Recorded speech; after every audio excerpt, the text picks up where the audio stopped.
¿Qué tal? Muy buenos días, Alejandra, Patricia, Tanús y a todas las personas que nos pueden seguir el día de hoy. Bueno, el día lunes se llevó a cabo un pleno descentralizado, también de carácter virtual, el cual se llevó, como bien has mencionado, en la ciudad de Trujillo, en La Libertad, y dentro de las situaciones que pude recoger, porque el pleno no era solamente para sesionar, lo que buenamente se podría hacer en Lima, sino también para conocer un poco la problemática a nivel regional, ¿no? Y estando en el Hospital Lasarte, nuevamente obtuve alguna información que ya había recogido en otras visitas que he tenido tanto en Piura como en Tumbes, y es que existe eh, una suerte de subregistro de muertes, y esta situación ha conllevado a que se exprese la iniciativa multipartidaria, vamos a ser francos, no es únicamente mía, porque otras bancadas también han expresado su intención de poder llevar a cabo una comisión investigadora para que se pueda saber los números y cifras reales respecto de las muertes o fallecidos que se ha podido dar desde enero hasta junio de este año, toda vez que las tasas están aumentando, ¿no? Congresista, ¿hay algún plazo que usted esté planteando al momento de instalarse, si es que se instala esta comisión para presentar un informe? Lo digo porque los casos continúan en aumento, ¿no? Y investigar los casos o investigar un tema como este, que está todavía en desarrollo, podría ser difícil, teniendo en cuenta que si es que van a presentar el informe, quizás podrían todavía ir llevándose a cabo mayores contagios, ¿no? ¿Hay algún plazo establecido ahí? Lo que se está buscando primero es generar un consenso por parte de todas las bancadas para de esta manera establecer el plazo. Pero el plazo tentativo sería aproximadamente 120 días. Ahora, ¿cuál es el problema? Es cierto, la tasa de infectados, así como la tasa de mortalidad del virus, va a seguir aumentando o va a seguir incrementándose el número de aquellas personas que hayan fallecido.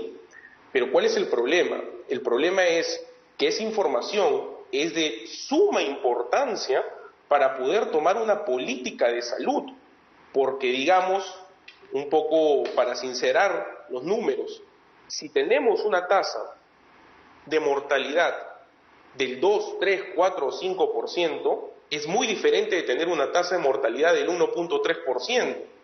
¿Y esto a qué se debería?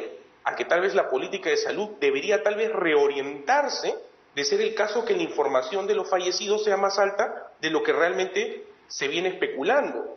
Y esto también se corrobora con alguna información que ha sido ya vertida por parte de una revista inglesa, el Financial Times, que el día de ayer ha expresado en una columna que ellos tienen, que habría una suerte de número que ellos han conseguido a través de sus informantes de más de 40.100 fallecidos. No lo dice Guillermo Aliaga, lo dice el Financial Times.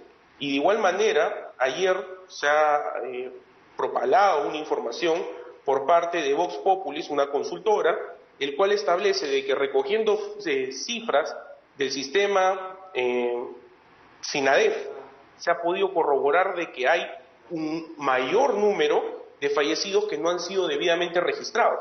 Obviamente se entiende de que los subregistros ocurren muchas veces a nivel de este tipo de pandemias, ¿no? Porque es difícil poder darle el diagnóstico a aquella persona que ha fallecido previamente con el diagnóstico de COVID-19. Sin embargo, si el número es muy grande, la diferencia es muy grande, como en este caso el Financial Times ha dicho que es de casi 150% de diferencia, habría que ver si es que la política de salud está rindiendo los frutos. Congresista Aliaga, esperemos realmente que estas cifras se sinceren y no hablar en realidad sobre el tema de fondo, que entendemos la intención es muy buena, sincerar los números. Pero en tema de forma, quería plantearle, no sé, ¿se está trastocando de alguna forma el nombre Comisión de la Verdad? Que entiendo es un nombre amparado por la ONU, por la Comisión Interamericana de Derechos Humanos, para hablar de temas básicamente de terrorismo y de guerra civil en otros países? Miren, el tema de la nomenclatura de la comisión es un tema debatible, ciertamente. Lo que se busca realmente es lo que usted bien ha dicho, es sincerar números. Ahora, ¿por qué se utiliza inicialmente este término? es porque estamos, y todo el mundo lo ha dicho, incluyendo el propio presidente de la República, que nos encontramos en una situación de guerra. Nos encontramos en una situación de guerra donde ciertamente el enemigo es un enemigo invisible y tal vez sí podría denominarse de otra manera, como podría ser una comisión de fiscalización u otorgarle las facultades a la comisión COVID para que pudiese hacer esta labor de investigación. Lo más importante, más allá de la nomenclatura que todavía no se le ha dado, porque nuevamente esto es una propuesta, lo más importante es saber los números, no para poder llevar un registro, decir, ¿sabes qué? Estás contando mal, estás esquivando dar números reales. Es para poder saber si la política de salud está bien orientada, porque la diferencia en el número de contagiados podría ser mayor si es que se sabe que la proporción con el tema de fallecidos es más amplio, porque esa relación va de 1 a 10 más o menos. Muy bien, congresista, claro, en términos de salud se necesita todavía muchos cambios. Hablemos, por favor, de otros temas. Usted tocó por ahí el tema de comisión de fiscalización en otros términos, pero vamos al terreno de lo actual. Ya pesan 3 denuncias constitucionales contra Edgar Alarcón, quien preside esta comisión. ¿Habrá una suerte de sugerencia para que se replantee quién lidera una comisión tan delicada? ¿O usted cree que es idónea la continuidad de Edgar Alarcón? Mire, es una pregunta bastante difícil, sobre todo para mi persona, porque yo soy miembro de la subcomisión de acusaciones constitucionales, donde han entrado ya 2 denuncias constitucionales contra el congresista Alarcón, y entiendo que se ha anunciado que va a ingresar una tercera. En ese sentido, cualquier posición que yo pudiese tomar podría verse como algún tipo de adelanto de opinión que viciaría la investigación que se debe llevar a cabo en la subcomisión. Por eso me reservo el derecho a opinar en ese aspecto. Bien, congresista, bueno, pasando al tema del pleno extraordinario que se celebró en Trujillo, han surgido algunas críticas en torno a los gastos que se hicieron. Por ejemplo, algunos exparlamentarios del norte, específicamente de Trujillo, aseguraron que el local, un hotel de lujo, ¿no?, seguido por este buffet para todos los parlamentarios que asistieron, habría sido un exceso. ¿Se va a rendir cuentas sobre este pleno extraordinario? Por supuesto, y para explicarte un poco, para empezar, ningún parlamentario ha recibido ningún tipo de viático. Quien te habla ha viajado por carretera. He viajado en un vehículo privado, el combustible y los peajes han sido debidamente cancelados por mi propio peculio. Descarto que se haya hecho algún tipo de buffet, muy por el contrario, cada parlamentario ha tenido que sufragar los costos de su propia alimentación y también de su propio hospedaje, es decir, la mesa directiva no ha autorizado ningún tipo de viático. Lo que se ha hecho en la ciudad de Trujillo a nivel de todos los congresistas ha sido pagado por cada uno de ellos. Para algunos, este pleno extraordinario tenía como objetivo hacer fiscalización en la zona. Sin embargo, específicamente congresistas de La Libertad se han quejado que tuvieron muy pocos días de anticipación para poder armar una agenda o programar actividades en su región, porque se les avisó 2 días antes. ¿Por qué el apuro y por qué se organizó este pleno con tan poco tiempo de anticipación? Bueno, el tema del tiempo, hay que recordar una cosa. Cuando el presidente del Congreso, Manuel Merino, es electo, dentro del mensaje que es dado el 17 de febrero, si mal no recuerdo, perdón, 17 de marzo de este año, se estableció que esta mesa directiva tenía como una prioridad descentralizar. Esta información ya había sido también compartida con los voceros en la Junta de Portavoces, quienes a su vez tienen la obligación pues de comunicarse con sus debidos congresistas. A título de la bancada de Somos Perú, si te puedo comentar de que ya teníamos obviamente conocimiento de esto y hemos podido organizar una serie de fiscalizaciones a nivel de los hospitales como el Hospital Lasarte, y también se ha podido observar el nuevo hospital COVID que se ha puesto en un colegio. En ese sentido hemos podido verificar si las condiciones se están dando no solamente para poder atender al público, sino también para salvaguardar la vida y la salud del personal de salud. ¿Se le puede decir un pleno descentralizado cuando solo viajaron 20 parlamentarios? Claro, lo que pasa es de que recordemos una cosa, este pleno descentralizado tiene la connotación de tal en la medida de que no se está sesionando la mesa directiva, que es la que dirige el debate, dentro del hemiciclo en Lima. Esta mesa directiva se ha movilizado en completo, porque hemos sido el presidente y los 3 vicepresidentes, a la ciudad de Trujillo. En ese sentido, el Pleno ha sido descentralizado y también tiene, aparte, la connotación de virtual, porque producto de la pandemia y en salvaguardia de la vida y la salud de algunos congresistas también, aquellos han podido optar para poder ingresar a través de la plataforma Microsoft Teams.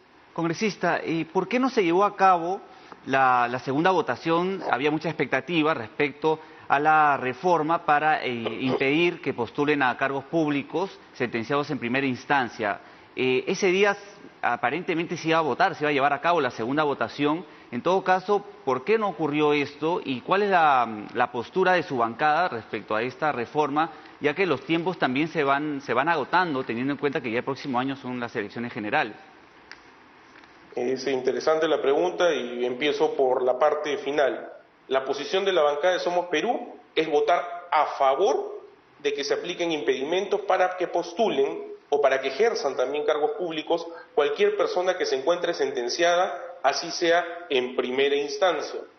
Esto, desde la óptica de Somos Perú, no vulnera la doble instancia ni tampoco la presunción de inocencia, toda vez que desde Somos Perú creemos que aquella persona que tiene una sentencia penal, obviamente, más allá del tipo penal o la pena efectiva o suspendida que se le dé, es una persona que tiene que arreglar esos problemas de carácter judicial para postular a un puesto de carácter público.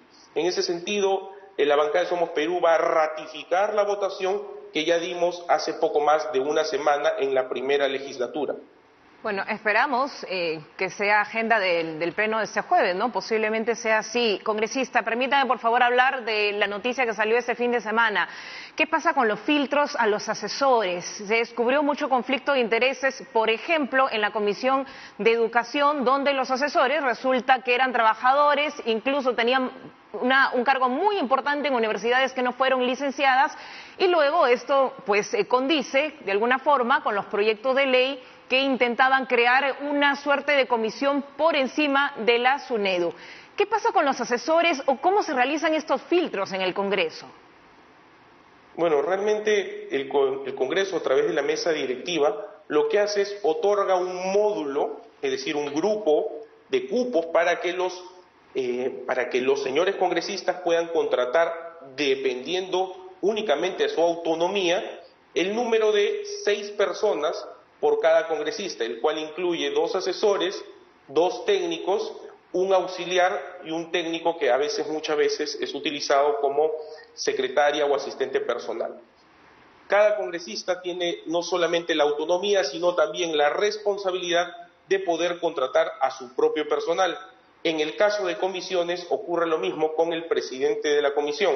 Ahora, el propio reglamento de operaciones y funciones del Congreso establece una serie de requisitos para poder hacer uso de este cargo, poder postular a estos cargos que son de confianza, entre los cuales están poder cumplir con maestrías, bachilleratos, pero el conflicto de intereses, técnicos de especialización.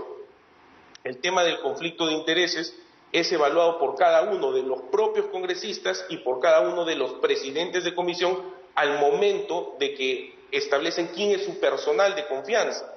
A esto cabe agregar que el Congreso, y bueno, eso es un proyecto de ley que yo he presentado, que considero que amplía un poco más el tema de la información. He presentado un proyecto de ley muy claro que establece de que todos deben suscribir sus declaraciones juradas de interés, sobre todo aquellos funcionarios que tienen un rango más alto en nivel de asesoría. Y esta información, al ser entregada a la Contraloría, cruza la información para saber y detectar por parte del órgano control constitucional, que es la Contraloría, si existiese algún tema de déficit o también si existiese algún tipo de conflicto de intereses para detectarlo y poder proceder a hacer los cambios respectivos. Este proyecto de ley se encuentra hoy en día en la Comisión de Fiscalización. He hablado con el presidente de la Comisión de Fiscalización y le he exhortado por segunda vez a que proceda a dictaminar el proyecto de ley de quien habla. Congresista Aliaga, como miembro de la mesa directiva, seguramente ha recibido los reclamos de algunos parlamentarios y consideran que las sesiones de pleno virtual están desarrollándose de una manera desorganizada, con intervenciones no programadas de parlamentarios, interrupciones, un orden que no se tiene en las sesiones de pleno presenciales. Considerando que ustedes son una de la mesa directiva con el mayor número de asesores en la historia del Congreso, ¿no tendrían una mejor logística o oportunidad de generar una mejor logística para las sesiones de pleno? Bueno, primero hay que descartar esa afirmación de que somos la mesa que tiene la mayor cantidad de asesores. Cada uno de los miembros de la mesa directiva cuenta con 3 asesores y el presidente con 4. Hace un tiempo se dijo de que se contaban con 11. Sí, son 11 personas las que laboran para la mesa directiva, incluyendo aquellas personas que están relacionadas al trabajo de carácter logístico, que no tienen el mismo sueldo que un asesor. Entonces esa afirmación habría que cuidarla un poco porque no es del todo cierto. Pero digamos que tienen personal y asesores destinados para mejorar el orden de las sesiones y esto no se está notando en las sesiones de pleno. Bueno, esa afirmación también es cierta, se puede hacer un mea culpa, pero tenemos que entender una cosa. Dentro de la virtualidad que se ha tenido que llevar producto de esta pandemia, en casi 200 años de vida republicana, nunca se había establecido ningún tipo de protocolo ni sistema operativo para poder utilizar la virtualidad para poder sesionar en el Congreso. Esta mesa directiva ha implementado de cero el tema de la virtualidad y para eso hemos adquirido una licencia formal por parte de Microsoft, del programa Microsoft Teams, para poder sesionar. El programa ciertamente maneja una serie de herramientas y una de ellas, que todavía carece y hemos solicitado formalmente la implementación, es de poder, por ejemplo, apagar de manera remota los micros. Eso es un problema de carácter logístico porque el programa no cuenta con eso. Si se contase sería mucho más fácil silenciar aquellos micros de las personas que no están en el uso de la palabra, como ocurre en un pleno presencial. Ese tema se está tratando de solucionar, pero como entenderán, escapa de nosotros y no es un poco más por parte del proveedor del servicio. Bien, congresista, muchas gracias por su tiempo, por la información, las propuestas de parte de congresista Aliaga y también de la agenda, parte de la agenda parlamentaria, respondiendo algunas preguntas.